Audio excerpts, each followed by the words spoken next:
দিবা। ওই ব্যক্তির পাথরের 3 ভাইয়ের 1 ভাগ সরে গেল। আল্লাহর নবী বলেন আরেকজন সাহাবী ছিল, আর ওই সাহাবী সারাদিন পরিশ্রম করত, পরিশ্রম করার পরে যা পাইতো সর্বপ্রথম নিয়া মা আর বাবারে আগে খানা খাওয়াইতো, তারপরে সন্তানের মুখে দিত। ওই লোকটা বলে আমি এভাবে মাঠের মধ্যে পরিশ্রম করতে একদিন যাইতে দেরি হয়ে গেল।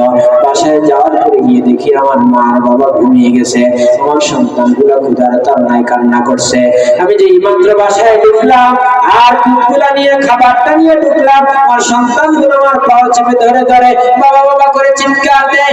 আমি তাদের মুখে খাবার দেই না, আমার মার মুখে আর বাবার মুখে আগে খাবার দেই। ও আল্লাহ, আর আমার মা বাবার মুখে খাবার দেই না। পুরা ঘুমের ভিতরে আমার সন্তানগুলো ঘুমিয়ে গেল আর মা বাবা মা জেগে গেল, তাদের মুখে আমি খাবার দিলাম। আল্লাহ ওই কাজটা করেছে একমাত্র আপনাকে ভয় করে, আপনাকে পাওয়ার জন্য।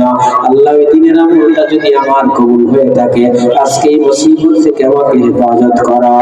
আমার ভাইরা পাথরের 3 ভাগের 2 ভাগ সরে গেল। এরকম আল্লাহর ওলি আছে আমার দেশে, পাক মনে পিড়াইয়া বাসা থেকে বের করে দেয়, এরকম আছে কিনা?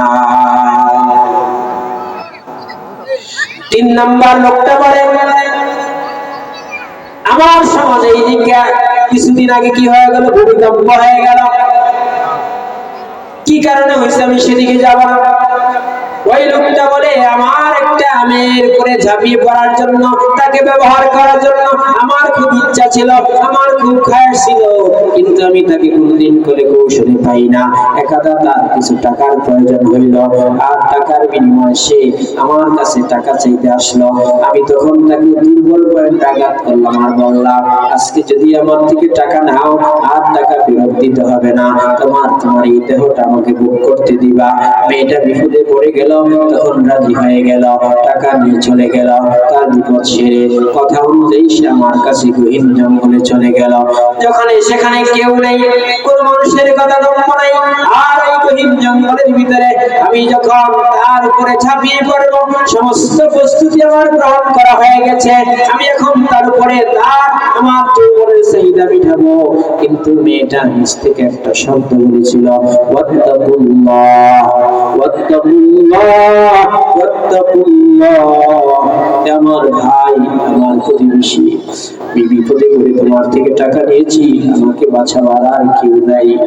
এই গহীন জঙ্গলে যদি আমি সারা রাত চিৎকার দিই আমাকে বাঁচাবার নাই, তবে আজকে আমার ইজ্জত আর আবরু সবকিছু তোমার উপরে। পৃথিবীর কেউ দেখে না, দেখে কে? আল্লাহকে ভয় করে তুমি যদি আমাকে আজকে ইবাদত করো, ভাই আল্লাহর কাছে পেয়ে যাইবা।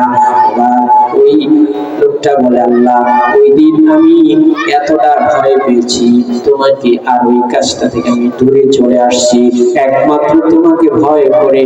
ও আল্লাহ ওই দিনের কাজটা যদি আমার কবুল হয়ে থাকে, মালিক দয়া করে আমাকে আজকে এই মুসিবত থেকে বাঁচিয়ে দাও।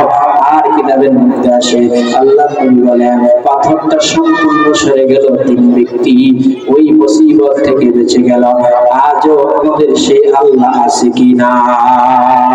মুসিবতে যদি পড়ি, কোথায় কোন মুসিবতে পড়ি, রিজিকের প্রয়োজন হয়, যার যা কিছু প্রয়োজন হয়, পৃথিবীর কারো কাছে বলবো না, বলবো কার কাছে? কার কাছে?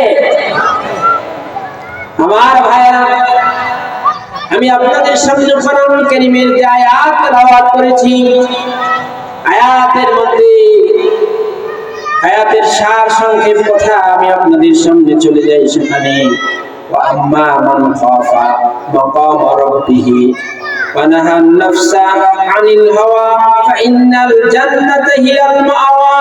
মনে আছে তো বাদশা হারুন রশিদ আলেমদেরকে দাওয়াত করেছিল? মনে আছে? দাওয়াত করে কি জিজ্ঞাসা করেছিল? যে কেউ তো জিজ্ঞাসা করলেন না যে আমি আপনাদেরকে কেন ডেকেছিলাম। এবার বাদশা হারুন রশিদ বলে আপনারা বলেন আমি জান্নাতি না জাহান্নামী। যখন এই ডাকটা দিলেন, এই কথাটা বললেন, সমস্ত আলেমরা মাথাটা নিচু করে দিল। বাদশা হারুন রশিদ জান্নাতি না জাহান্নামী কেমনি বলবো? কারণ জান্নাতি না জাহান্নামী এই কথা একমাত্র জানে কে? কিন্তু ছোট একটা বাচ্চা আর 9 বছরের ছোট একটা বাচ্চা মাথাটা উঁচু করে দাঁড়িয়ে বলে, বাদশাহ হারুন রশিদ, আমি আপনার প্রশ্নের জবাব দিতে পারবো। টুপি মাথায়, টুপি, আমি আপনার প্রশ্নে কি দিতে পারবো জবাব? দেখেন না, মাদ্রাসার ছাত্র করে দেখলে অনেকের চুলকানি মেরে দেখে জঙ্গি যায়, জঙ্গি, ঠিক না? এখন একটু কমছে, চাপা পড়ে আছে। আমার ভাইরা, সমস্ত আলেমরা মাথাটা উঁচু করে আবার দাঁড়াইলো, এই ছেলে জবাব দিতে পারবে। এই ছেলেকে যখন তাকে দেখার জন্য মাথা উঁচু করলো, এবার ওই 9 বছরের ছেলেটা গিয়ে বলে, বাদশাহ হারুন রশিদ, আপনার কাছে আমার একটা প্রশ্ন, আপনি বলেন তো দেখি, উত্তরকারী বড় নাকি প্রশ্নকারী বড়? বাদশাহ হারুন রশিদ বলে, নিশ্চয়ই যিনি প্রশ্নের উত্তর দেয় তিনিই তো বড়, সুতরাং প্রশ্নকারী ছোট। ওই ছেলেটা বলে, তাহলে আপনি যদি আমাকে, আমি বড় হই, তাহলে বড় সিংহাসনটা, বড় চেয়ারটা কার জন্য? একজন আল্লাহর জবাব। যখন এই প্রশ্নটা করলেন, বাদশাহ হারুন রশিদ জনতার কাতারে গিয়ে বসে গেল। আর ছোট বাচ্চাটা এবার সিংহাসনে বসে এবার বললেন বাদশাহ হারুন রশিদকে, বাদশাহ হারুন রশিদ, আমি আপনাকে প্রশ্ন করি, আপনার জীবনে এমন কোন কাজ করছেন কিনা যেই কাজটা আপনি করতে পারতেন কিন্তু একমাত্র আল্লাহকে ভয় করে করছেন, পৃথিবীর কাউকে না, আল্লাহকে ভয় করে করছেন, এমন কোন কাজ আপনি করছেন কিনা? এবার বাদশাহ হারুন রশিদ বলে, বাবা রে, আমি একটা নয় অসংখ্যবার আমার সামনে রূপবতী এসেছিল, জিনা করার সুযোগ ছিল, ঘুষ খাওয়ার সুযোগ ছিল, দরবারে গিয়ে 2 নম্বরি করার সুযোগ ছিল, খারাপ কাজ করার সুযোগ ছিল, কিন্তু আমি বাদশাহ হারুন রশিদ একমাত্র আল্লাহর ভয় আমি কি করি না, ওই কাজটা করি না। আমি আল্লাহর ভয় ওখান থেকে সরে আসছি। আর এই ছোট 9 বছরের বাচ্চা বলে, তাহলে বাদশাহ হারুন রশিদ আপনি জান্নাতি। চিৎকার করে বলে সুবহানাল্লাহ। আপনি কি? এবার আলেমরা বলে, মুখে বললে হবে না, দলিল দিতে হবে, প্রমাণ দিতে হবে। আমরা কেউ পারলাম না বাদশাহ হারুন রশিদ জান্নাতি না জাহান্নামী বলতে, তুমি কিভাবে বলতে পারলা? তখন এই 9 বছরের ছেলেটা কোরআন দিয়ে দলিল নেয়। আমার ভাইরা, বাড়িতে গিয়ে আজকে মিলাবেন কোরআন শরীফের 30 নম্বর পারা সূরা নাজিয়াত লাস্ট অংশের ভিতরে আয়াতটা রয়েছে, বাড়ি থেকে আজকে মিলাবেন। আল্লাহ পাক বলে, আপনি আপনার জীবনের সাথে মিলাইতে পারেন। আপনি একটু চিন্তা করে দেখেন, আপনার জীবনে এমন কোনো কাজ করছেন কিনা যেই কাজটা আপনি করতে পারতেন, পৃথিবীর কেউ আপনাকে নিষেধ করার ছিল না, কিন্তু আপনি ওই কাজটা আল্লাহর ভয়ে আপনি সরে আসছেন। আপনি ইচ্ছা করলে ঘুষের টাকা খাইতে পারতেন, কিন্তু আপনি চিন্তা করছেন আল্লাহর কাছে জবাবদিহিতা করতে হবে, জন্য সরে আসছেন। আপনি ইচ্ছা করলে জিনা করতে পারতেন, আপনি আল্লাহর ভয়ে সেখান থেকে সরে আসছেন। যদি এমন কোন আমল আল্লাহর ভয়ে করতে পারেন, আপনি আপনার নিজেকে জান্নাতি হিসেবে আল্লাহর কাছে দাবি করতে পারেন। আমার কথা নয়, আমার বাবার কথাও নয়, কোরআন কারীম আল্লাহ বলছেন, ওয়া আম্মা মান খাফা মাকাম রাব্বিহি, এ পৃথিবীর মানুষেরা, ওয়া আম্মা মান খাফা, সেই ব্যক্তি ভয় করবে মাকাম রাব্বিহি, তার প্রভুর সামনে দাঁড়ানোর জন্য, যে আমি কোন চেহারা নিয়ে এই কাজটা করতেছি, আল্লাহ যদি জিজ্ঞাসা করেন কি জবাব দিব? এই ভয়ে যদি কোনো ব্যক্তি ওয়ানাহান নাফসা আনিল হাওয়া, তার মন চায় 1 লাখ টাকার বান্ডিলটা নিয়ে আসলেই কাজ হয়ে যাবে, কিন্তু বান্ডিলটা ভয়ে ধরে না, তার মন চায় জিনা করতে পারবে, কিন্তু আল্লাহর ভয়ে সেখান থেকে সরে আসছে। আমার আল্লাহ পাক তাকে গ্যারান্টি দিয়ে দেয়, আল্লাহ পাক গ্যারান্টি দিয়ে দেয়, বলে সেই ব্যক্তিরা জান্নাতি। ফাইনাল জান্নাতা হিয়াল মাওয়া, সেই ব্যক্তি 100% জান্নাতি। চিৎকার করে বলি সুবহানাল্লাহ।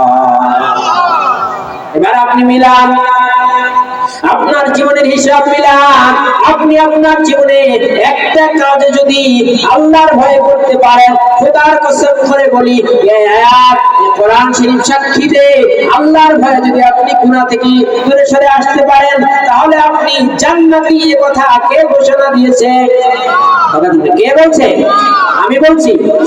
এবার ওই লোকের কৌতূহল হয়ে গেল, এই ছেলেটাকে এত বড় প্রশ্নের একটা জবাব দিল।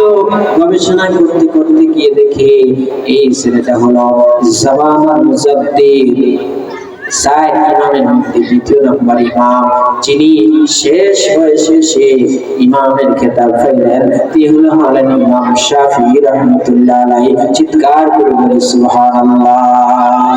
আমার ভাইরা, বাড়িতে যারা মা বোনরা শুনছেন, এই যে ইমাম শাফিঈ কিন্তু 2 নম্বর ফ্যাক্টরি থেকে আসে না, 1 নম্বর ফ্যাক্টরি হতে হয়।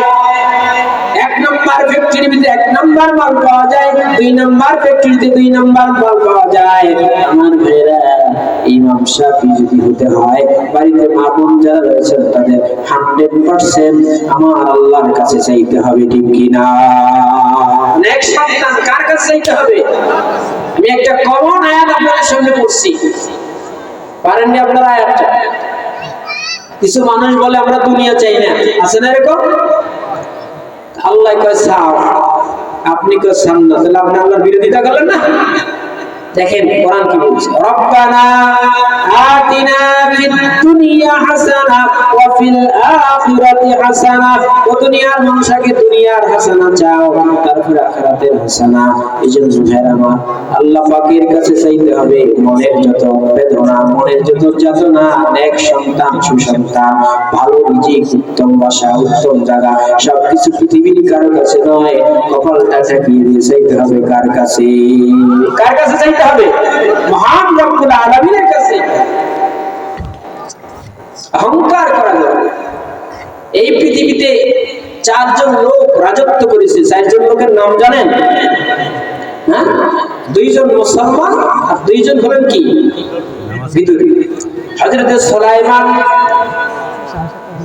আরেকজন হলেন জুলকারনাইন, একজন হলেন নমরুদ, আরেকজন হলেন বখতনাসর। হযরত সুলাইমান আলাইহিস সালাম একটা মিটিং করে, মিটিং এর মধ্যে বসতে বিবাহের প্রস্তাব দিলেন।